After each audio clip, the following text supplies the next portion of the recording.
Here too? Yep. Thank you. So I'm Ron Glazer. I met Bernie in the summer of 1977 when we started working at the IRS Office of Chief Counsel within a few weeks of each other. We've been friends ever since. And I have a lot of interactions with Bernie over the years. Unfortunately, most of them were very painful. And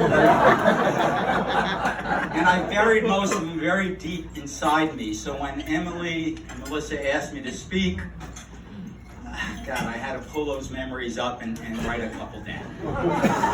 I'm only going to talk about 3 things tonight, and it concerns Bernie's personality, because I want to get down to the heart of the issue.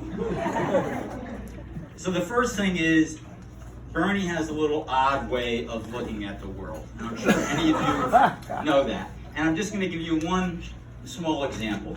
Years ago, Bernie says to me, Ron, I'm thinking of sending my Jewish friends Christmas cards and my Christian and Protestant friends Hanukkah cards. And I said, Bernie, why would you do that? And he said, well, I'm sure they get all of their own cards, and I thought they might like to get one of the others' cards. And I said, Bernie, just do the normal thing.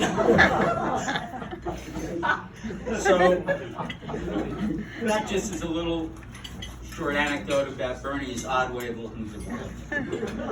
The second thing I want to talk about Bernie, and this is actually an asset that Bernie has, and that is he's very good with money. And Bernie has accumulated some wealth over the years, a lot of it due to hard work. But of course, if you're 70 years old and you've been working for 70 years, you're going to accumulate some wealth.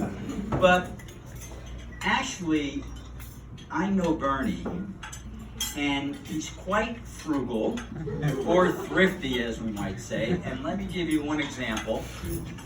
For years, Bernie and I would go to lunch weekly at a place called The Shops downtown in Washington.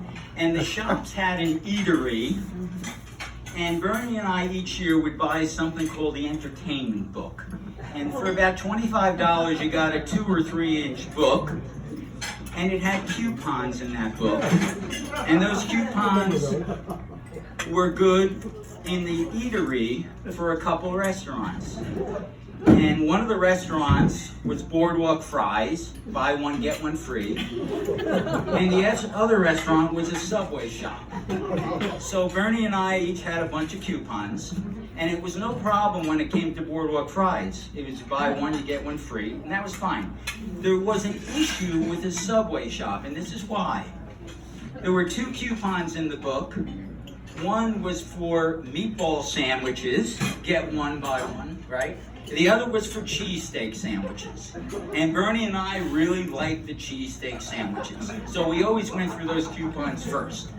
But when we were done with those, the only thing left for the sub shop were the meatball sandwiches. And Bernie said, Glaze, take the coupon and see if we can get a cheesesteak sandwich for the meatball coupon. And I said, Bernie, come on, don't you have any shame? And Bernie says, Ron, look at the sign, they're both $5.95. See if they'll give us the cheesesteak. So I have to get, so I get a coupon, right? And I go and I say, can we get cheesesteak sandwiches with this meatball sub coupon? And the person looks at it and they go, no, it's meatball. And Bernie says, come on, Ron. I said, well, look, my friend Bernie says they're the same price. Can you go get the manager? I get no shame, and I'm there with the coupon. The manager comes out, he's looking at the coupon, he's turning it, it says meatball. I said, Bernie, we're eating meatballs today. The third thing I want to talk about, so we've talked about his odd way of looking at things and his way of handling money. And the last way, I want to talk about Bernie's intellectual way of looking at the world. And this anecdote actually brings the other 2 parts of his personality into play, kind of the odd way of looking at things, and his ability to handle money. So one day we're at lunch. I'm not sure if it's a cheesesteak or meatball lunch. And I asked Bernie a very simple question. Bernie, what do you think would be a better investment, gold or silver? Bernie thinks for a second. He says, Glaze, imagine you owned a farm and you had cows and horses on the farm. Now the cows give milk, so you get a constant stream of money.